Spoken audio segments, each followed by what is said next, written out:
गत दिनों आदरणीय प्रधानमंत्री श्री नरेंद्र मोदी जी का हिमाचल प्रदेश का दौरा हुआ है और उस दौरे में प्रधानमंत्री जी सबसे पहले चंबा, भरमौर, कांगड़ा तथा अन्य प्रभावित क्षेत्रों का हवाई सर्वेक्षण किया गया। उसके बाद प्रधानमंत्री मोदी जी ने एक आधिकारिक बैठक जो है वो वहां पे की, जिसमें राहत और पुनर्वास कार्यों की समीक्षा के साथ साथ हिमाचल प्रदेश में हुए नुकसान का आकलन भी किया गया। प्रधानमंत्री श्री नरेंद्र मोदी जी ने हिमाचल प्रदेश के लिए एक मुश्त 1500 करोड़ रुपए की वित्तीय सहायता देने की घोषणा की। एसडीआरएफ और प्रधानमंत्री किसान सम्मान निधि योजना की दूसरी किस्त अग्रिम रूप से जारी की जाएगी। प्रधानमंत्री आवास योजना के तहत स्वीकृति राष्ट्रीय राजमार्गों का जीर्णोद्धार, प्रधानमंत्री राष्ट्रीय राहत कोष के तहत राहत का प्रावधान तथा पशुधन के लिए मिनी किट भी जारी किए जाएंगे। कृषि समुदाय की सहायता प्रदान करने के लिए महत्वपूर्ण आवश्यकता को समझते हुए विशेष रूप से उन किसानों को अतिरिक्त सहायता प्रदान की जाएगी जिनके पास वर्तमान में बिजली कनेक्शन नहीं है। प्रधानमंत्री आवास योजना के अंतर्गत क्षतिग्रस्त घरों की जियो टैगिंग की जाएगी। इससे नुकसान का सटीक आंकलन करके और प्रभावित लोगों को अतिशीघ्र सहायता पहुंचाने में मदद मिलेगी। निर्बाध शिक्षा सुनिश्चित करने के लिए स्कूल क्षति की रिपोर्ट को जियो टैग किया जाएगा और जियो टैग करने के बाद इसको समग्र शिक्षा अभियान के तहत समय समय पर जो सहायता मिलती है उसमें मदद मिलेगी। शिक्षा के हमारे जो स्कूल हैं उन स्कूलों की स्थिति को ठीक करने के लिए। इसी तरीके से केंद्र सरकार ने नुकसान की सीमा को आंकलन करने के लिए हिमाचल प्रदेश के दौरे पर एक अंतर मंत्रालयीय केंद्रीय दल पहले ही भेज दिया है। उसकी विस्तृत रिपोर्ट आने के बाद आगे की सहायता के ऊपर भी विचार किया जाएगा। प्रधानमंत्री जी ने आपदा से प्रभावित परिवारों से भी मुलाकात की है। उन्होंने इस आपदा में जान गंवाने वालों के परिजनों के प्रति संवेदना और गहरा दुख प्रकट किया है।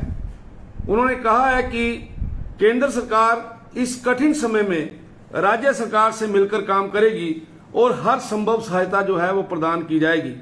प्रधानमंत्री श्री नरेंद्र मोदी जी ने बाढ़ व प्राकृतिक आपदा में मृतकों के निकटतम परिजनों को 2 लाख रुपया और जो गंभीर रूप से घायल हैं उनको 50,000 रुपया की राशि देने की भी घोषणा की है।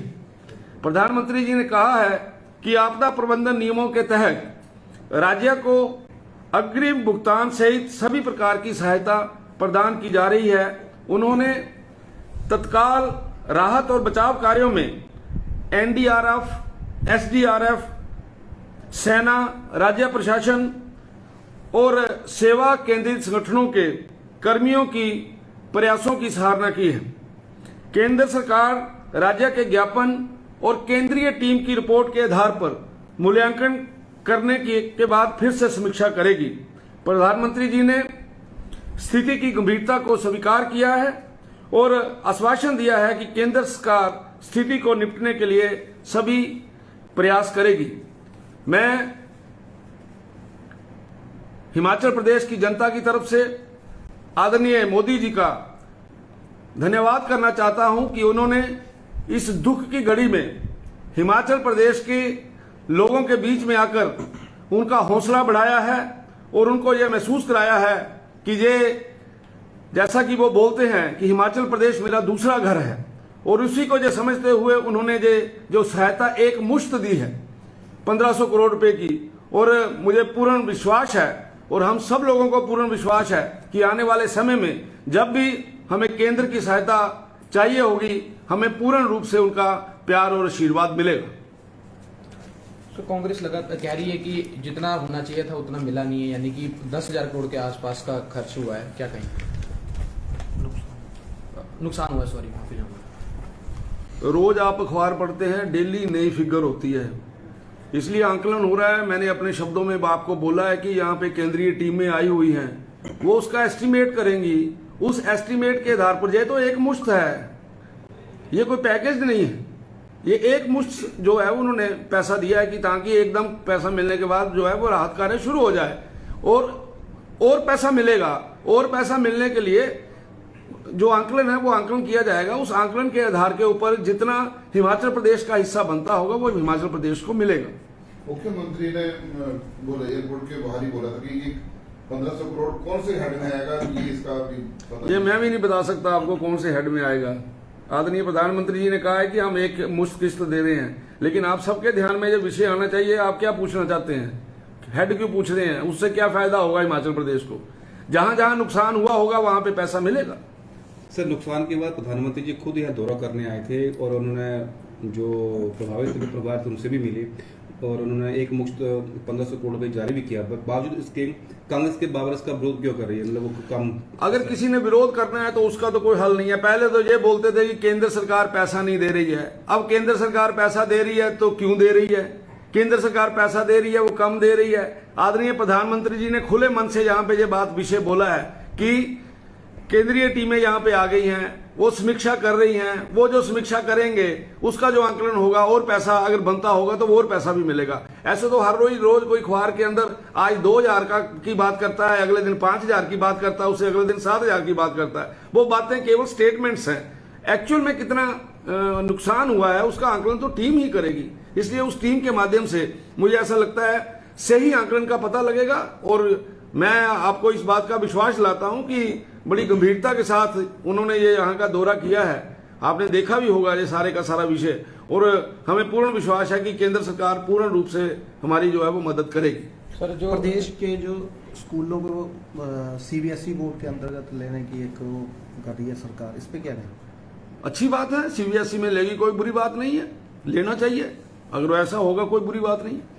तो इसमें क्या अपना जो स्थानीय बोर्ड है क्या उसमें अक्षम हो गया कि सभी स्कूलों को बोर्ड जो है? इसका जवाब तो सरकार ही दे सकती है कि सरकार ऐसा क्यों कर रही है। क्या सरकार को ऐसा लगता है कि जो हमारा बोर्ड है वो ठीक काम नहीं कर रहा, इसलिए हमें ये सीबीएसई को देना है? सरकार का इसके पीछे क्या दृष्टिकोण है ये तो सरकार ही बता सकती है, लेकिन अगर सरकार इस प्रकार का कोई काम करेगी तो वो स्वागत योग्य है। सर, नेपाल की जो स्थिति है इस वक्त, वहां पर के लोगों ने आह्वान किया है, वीडियो के माध्यम से आए हैं काफी, कि प्रधानमंत्री नरेंद्र मोदी हस्तक्षेप करें। आप स्थिति को कैसे देखते हैं, इसको और क्या कहेंगे?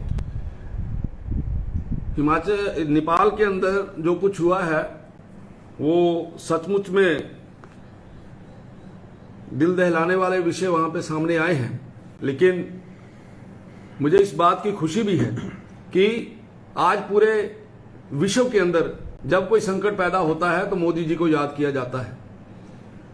जब कोई ऐसा विषय आता है तो उसके ऊपर यही माना जाता है कि मोदी जी ही इसका हल करेंगे। अगर बाहर के लोगों को इतना विश्वास है तो जो इस देश में बैठे हुए ऐसे लोग हैं जो कई बार उल्टी पुल्टी बातें करते हैं, उनको इन सारे विषयों से सीखना भी चाहिए और समझना भी चाहिए कि आज हमारे देश के प्रधानमंत्री का कद कितना है। इसलिए अगर उन लोगों ने आदरणीय मोदी जी के ऊपर उम्मीद जताई है तो निश्चित तौर से मैं ये कह सकता हूं कि इसका हल भी निकलेगा। ठीक है सर, थैंक यू। हमसे जुड़े रहने के लिए हमारे YouTube चैनल को सब्सक्राइब करें और नई वीडियो की नोटिफिकेशन के लिए बेल आइकॉन को दबाएं। अगर आप ये वीडियो Facebook पर देख रहे हैं तो लाइक जरूर करें और ज्यादा से ज्यादा शेयर करें। इसी तरह के और भी अपडेट्स के लिए फॉलो करें हमारा Instagram पेज himachal.k3।